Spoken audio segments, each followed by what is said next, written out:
Yeah, thank you for the introduction. I'm sorry that I was late for this section because I have to attend an important meeting at my university, the Hong Kong Polytechnic University. I guess this is the answer to one of the questions of Dr. Alice Shaw posed just now. What is the unique role of the individual library? We have to know the needs, the unique needs and requirements of our community, and to give a responsive services to them. And attending that meeting, I guess, I hope that I would like to know the situation, the most recent development of the academic colleagues at my university, because it's an academic council meeting, normally just attended by deans. And I was invited to be there in short notice, but I guess I must be there. But to answer the second question is, what can we decide that it is no longer the role of the local library? There must be occasion that we need help. And today, I need help from my colleague of the Hong Kong Institute of Education, Dr. Yin-Yang, who is the Iron Man, who jumped in and helped me, and to take over the role of the moderator. So thank you, Cindy, again. Yeah. So let me introduce the two papers of this last section. The first paper is entitled Initiatives Towards Formation of Academic Library Consortium in Malaysia, presented by Mrs. Hafsah Mohammed and Mrs. Rosnah YUSOF will also sit in the panel discussion. Both of them are from the National University of Malaysia Library. Mrs. Hafsah Mohammed is the Senior Deputy Chief Librarian and Head of Quality Assurance of the National University of Malaysia Library. She is also the Head of Resource Development with 5 divisions, quite a wide spectrum: Administration and Quality, Acquisition, Cataloging, Journals and Binding, and Information Communication Technology. She was the Secretary to the Commercial Databases Committee of the Malaysian Academic Libraries too, and had directly involved with the initiatives to form the National Consortium in Malaysian Academic Libraries. Mrs. Hafsah Mohammed, please.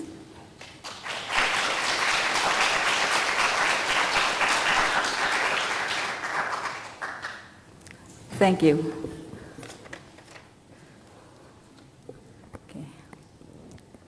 Okay, good afternoon to all.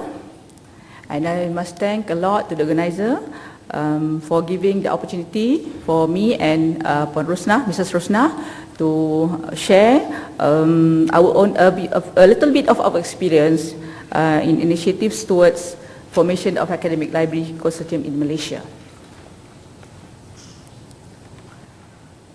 This is a little bit the outline view of my presentation. Formation of CDC, which is Commercial Databases Committee, functions of CDC, subscription of commercial databases, complications, some of the complications involved will be discussed, formation and challenges of Loose Consortium, proposal and challenges of National Consortium, and lastly, I will talk a little bit about MOLEC, our consortium. A little bit about introduction. Our libraries, ability to organize, manage and disseminate information and knowledge can contribute towards achieving a knowledge-rich society. Libraries in Malaysia have established networking and resource sharing. For example, in cooperative cataloging, interlibrary loan facilities, union catalogs, standardized cataloging and classification practice and training. And lately, in negotiating consortium rates and resource sharing for mechanism for commercial databases. Establishment of consortium will enhance effective resource sharing. Okay, formation of CDC, that is Commercial Database Committee. Okay, we have the name is Perdana. This is coordinated by, this is the National Digital Library of Malaysia, system in Malaysia. It's coordinated by our National Library of Malaysia, in short PNM, and was launched by our Deputy Prime Minister in June 2000. and its function is to enhance collaboration among Malaysian libraries regarding local or international projects related to digital information. So Perdana has 7 subcommittees, including one of the 7 is the Commercial Databases Committee, and it was formed in 2000. The first meeting of CDC was in March 2000, chaired by National University of Malaysia, UKM. That was our chief librarian at that time. And the committee members from 20 public academic libraries in Malaysia.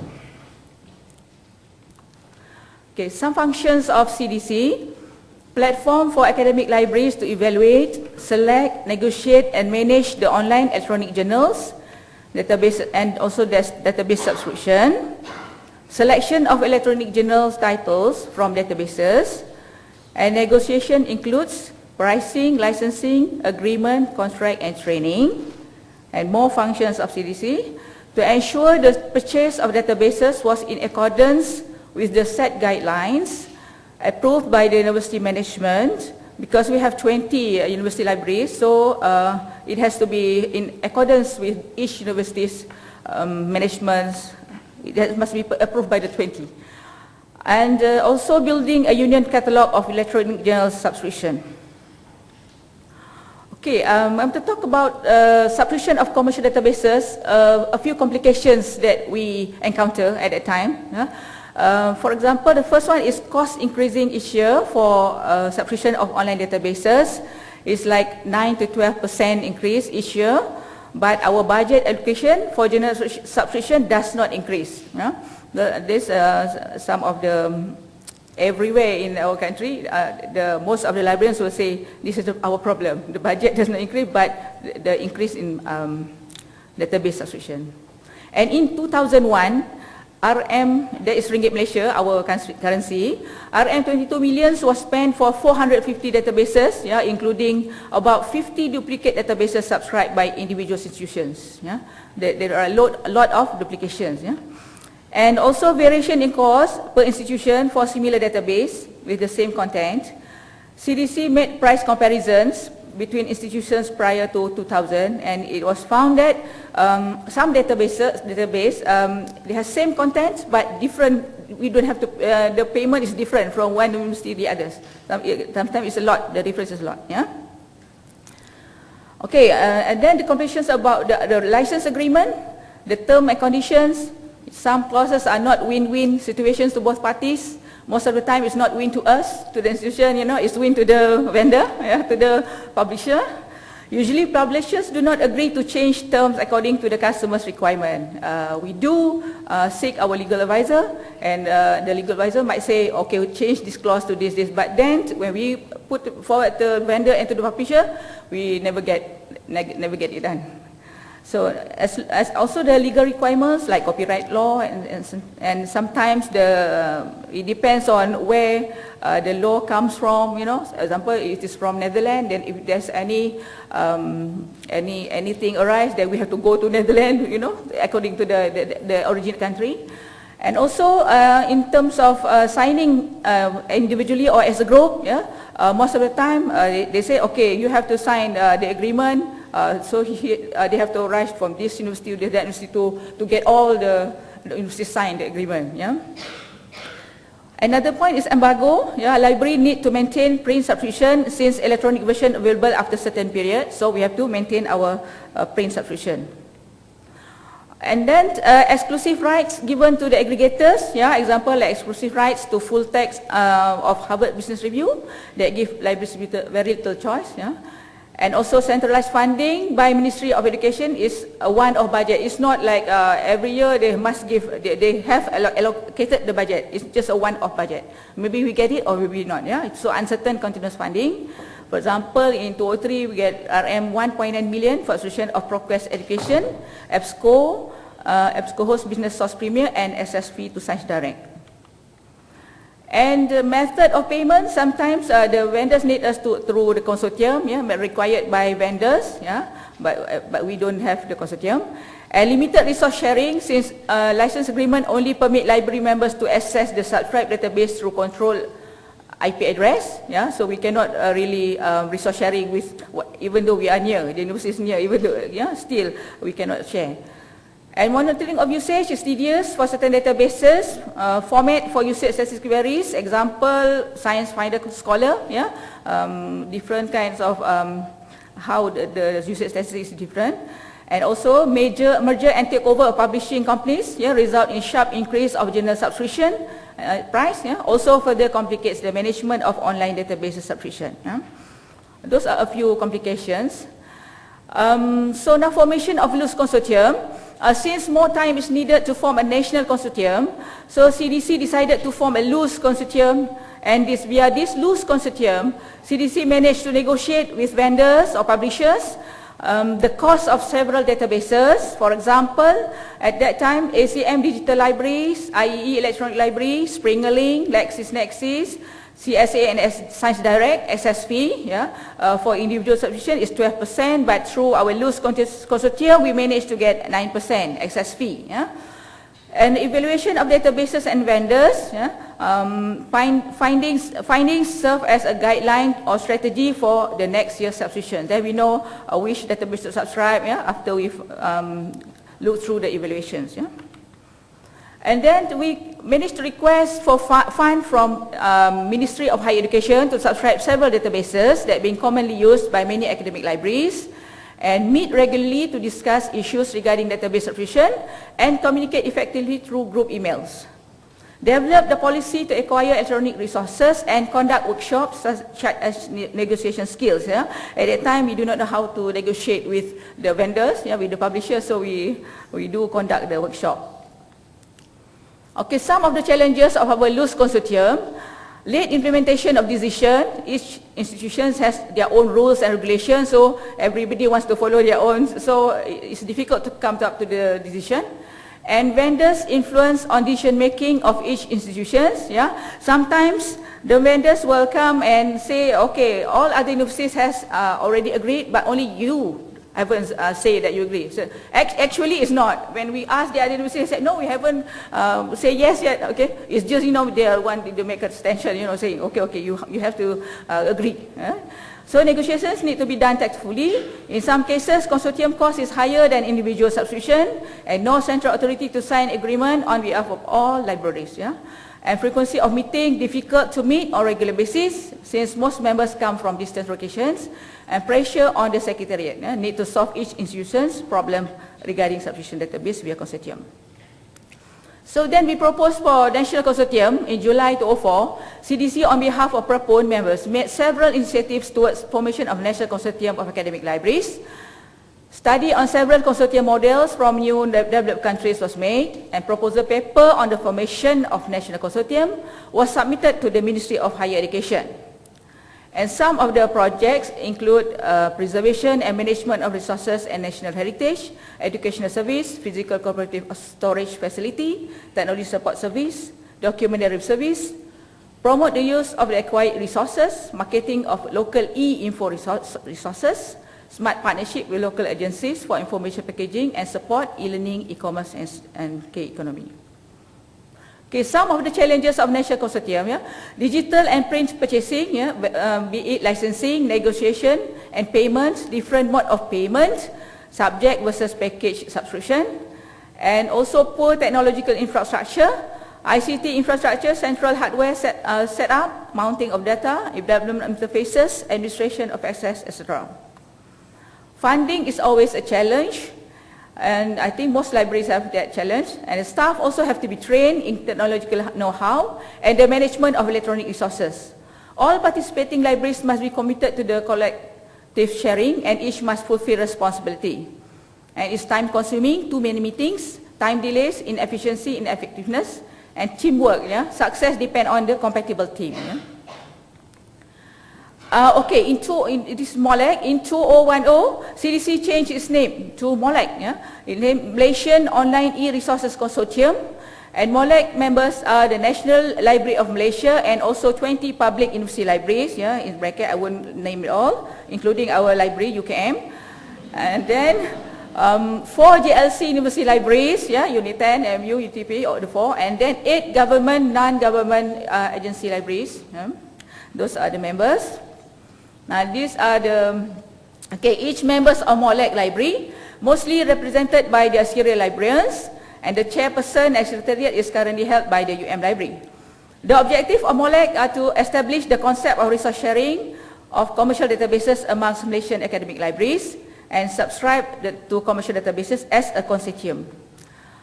The term of reference of the member libraries within the consortium are identify, study, evaluate and manage negotiations for subscription of local and international commercial databases. These are the term of reference for MOLEC. And then identify ways and means of addressing the various government policies and regulations with regards to subscription of non-Malaysian commercial databases. Provide a listing of all subscribed databases on their website and provide a list of all freely available databases and e-journals on their website. Okay, these are some of the achievements of MOLEC. Maintains MyUlist. MyUlist is short form for Malaysian Union List of Serials, Master List of Commercial Databases, and Master List of Back Files and Archives. And also managed to get source for funds from MOHD. From 2005 and onwards, we managed to get fund from MOHD, even though it's a one-off budget. Yeah? And then also conduct workshops, courses, seminars in order to share ideas and experiences and sharing problems and best practices. And also invite publishers and vendors for product presentation. Okay, another function of MOLEC is renewal of subscriptions. When we want to renew the online databases, the MOLEC members will discuss in details and we compare the prices and the terms of agreements and evaluation the vendors and the databases. Yeah? For example, we just have our meeting in June, whereby we just look at all the license agreement and see which terms we need to change, and then a lot of changes that they propose. Yeah? And then we need to monitoring of usage and evaluation of statistic reports, return on investment, ROI, and then checking of duplicate titles in huge expensive databases. Example, Science Direct. I'm giving example to Science Direct because this is the most expensive database that we subscribe to. Okay, for UKM, we subscribe to the core titles for 297 titles. And we found out that only 85 unique titles, the 212 duplicate titles, after comparing with other 11 academic libraries that subscribe to Science Direct, only 85 unique titles. The others all duplicate. Okay, maybe we can save a lot there, more than $1 million maybe, by not subscribing to the duplicate titles. Okay, in terms of licensing, contract and agreement, consultation with legal advisors. Like I mentioned just now, we do consult our legal advisors, and recently we just consult our lecturers in our law faculty, talking about the printing format, whether we can print or we cannot print for IL. So they are giving us advice on this term. Compare terms of agreement for selected databases, presentations and comments among MOLEC members, suggestions for amendment, like I mentioned just now. A revised contract discussed with vendors and publishers. The process is time consuming, and this time consuming, this take lots of time, and it results in delay in renewal. When delay in renewal, it will interrupt access to the database, and then our patrons will come to the library and say, why we cannot access to this database? We are the one who get the. Okay, negotiations. Because costs increase every year, 5 to 10%. Pricing quoted consortium rates, electronic only, print or print plus online, additional subject access, free database, freedom collection and all.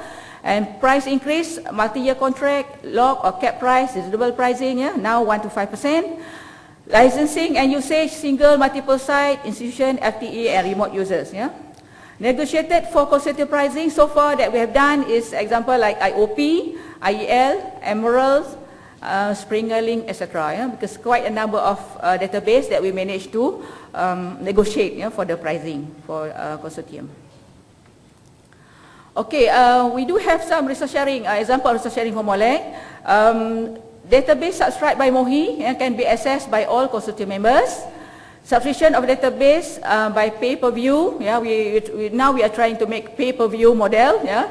Malaysia National Union Catalogue, we have our National Union Catalogue, yeah, to be accessed by all the 20 libraries.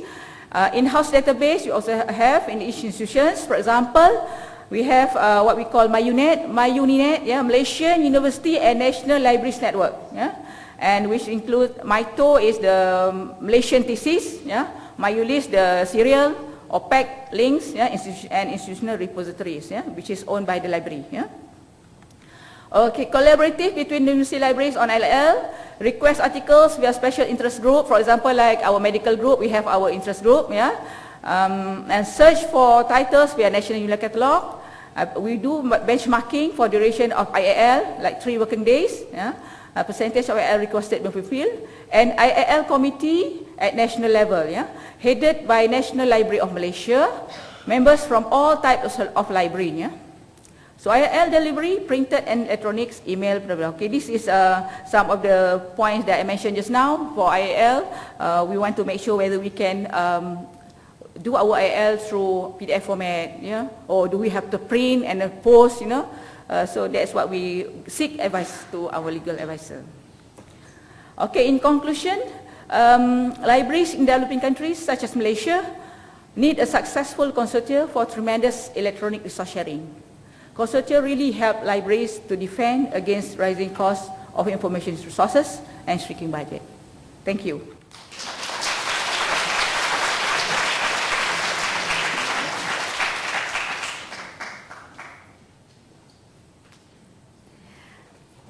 Thank you, Hafsah.